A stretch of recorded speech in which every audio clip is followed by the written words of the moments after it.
So we had a wrong site surgery where an orthopedic procedure was begun on a wrong site, a left instead of a right. Very experienced team, and the patient, in fact, was fine. As soon as they identified it was a hip, as soon as they identified it was the incorrect hip, they had cut the skin but hadn't entered the capsule, they stopped the procedure, sutured the patient back up, went out and disclosed to the family what had happened. And they had had other procedures done with this surgeon, and the wife said, let's not tell him and see if he notices.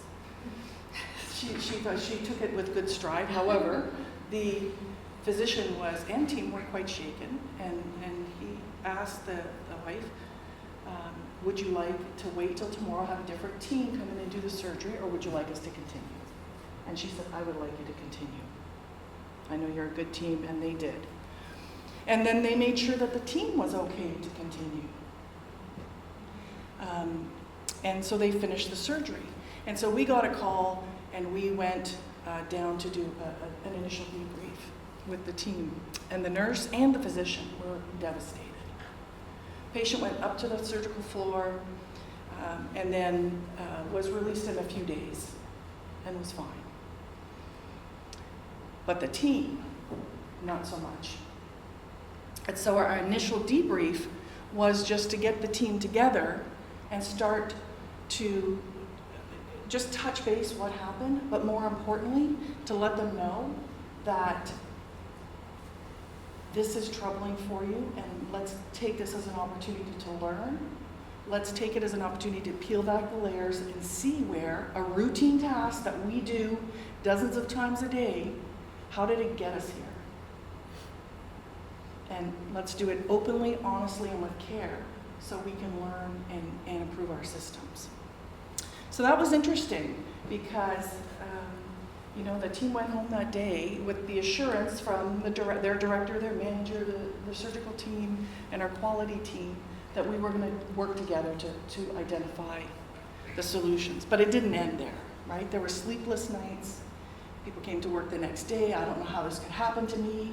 I let the team down. It's my responsibility.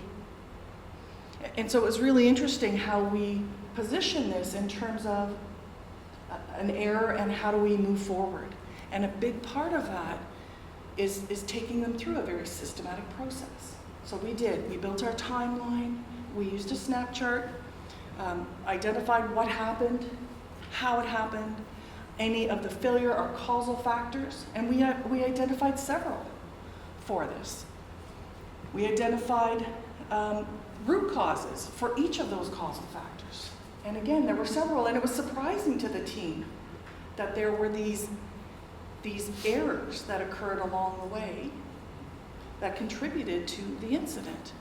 And so we did our root cause analysis, and we came up with recommendations. And believe it or not, our recommendations were really focused around how do we make this process more effective? Is there something we can do quickly in the interim to manage this? And is there anything inexpensive? And we happened to come up with one recommendation that hit those. There were some bigger systemic, it was like, I always call those the unicorn recommendations because you don't see them very long and you really wonder how effective they are. But there was one about the timing of pause. And in this case, they had done the surgical pause. One of the issues was they'd done the surgical pause while the person was still on the stretcher. And then they moved them over to the bed and put them in position, and they positioned them on the wrong hip. And there were a few other factors that contributed. So we talked about and modified the timing of the pause and when that had to be, and clarified. It was a more general statement about you will do a pause prior to beginning the surgery. But what we described was we changed that and educated the teams to do it immediately preceding the incision. So we do a check-in, but then there's the pause.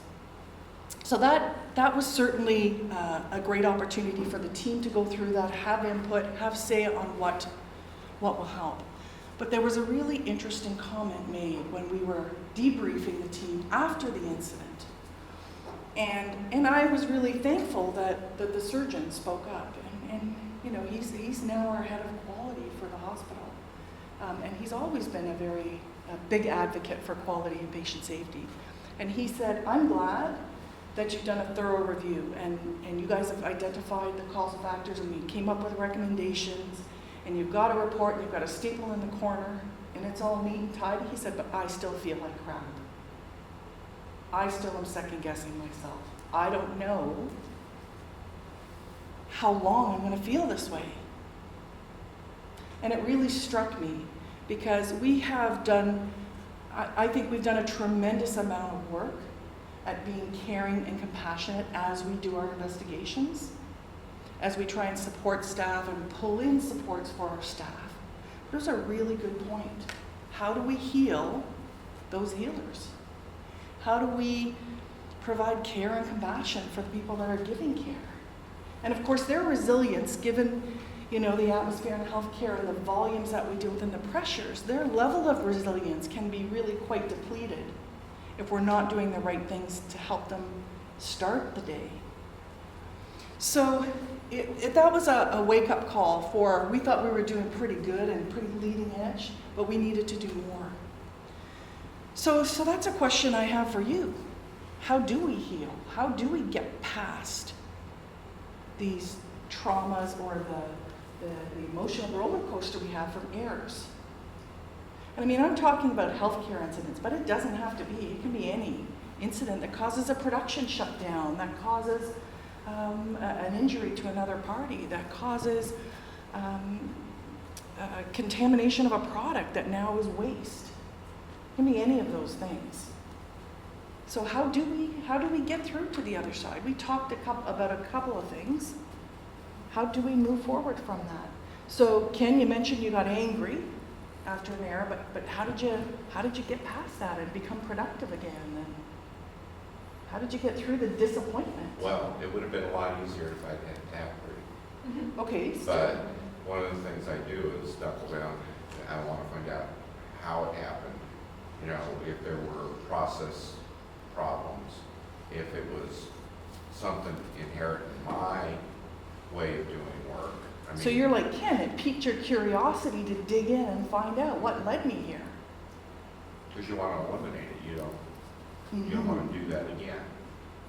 And it sounds like you're in an environment that is also curious about what the solution will be. I'm a safety guy, so.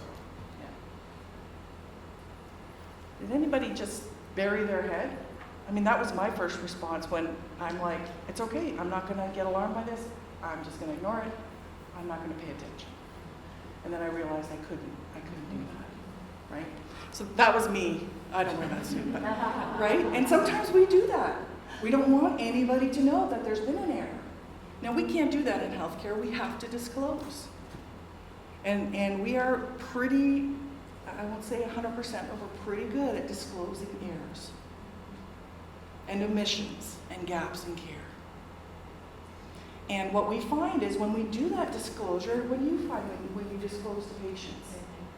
Yeah, they're thankful that you've disclosed to them, and that if you're going to do a review, they're grateful that someone's going to look into this further, and that it's not just being blown off, and that it gives you a platform for change. So there's a lot of reasons why disclosing is the right thing to do. Or whatever it is you decide. So whether it's to communicate with somebody else and figure out how to solve this, or work together as a team to move that forward. But there's a lot of outcomes based on the choice that we make on what we do to heal. And I don't know, what do you think? If we're doing this, are we actually going to heal? Do we actually get over it? What do you think? Yeah, and you'll kick that same can down the road. Yeah. There's a lot of similarities, Michelle, with this and when somebody makes a mistake like that, and like losing a loved one. Mm-hmm. There's kind of a rainbow of emotions that you go through. The grief, from the loss. First thing is disbelief, shock like and you disbelief. said, shock and disbelief, and it keeps moving on to anger and a few others. But it's very similar, those feelings, perhaps maybe at a lesser level. But that might be a good place to look, because that's, people have been dealing with that for a Yeah. long time. Well, and we use that same grief cycle Yeah. for change, for significant change, and that's what this is, forced change. You know, when there's an error, you know, sometimes organizations identify their weak points through QI, right? Through identifying and monitoring systems and metrics, or just looking for places where they can improve. But when we have incidents, maybe we know about them, but these are forced changes. And so we use that whole, the example of the grief curve for change as well. And very much, Mark, it's a great observation that you will go through that gamut of emotions. And if you don't, you can get stuck at one of those phases.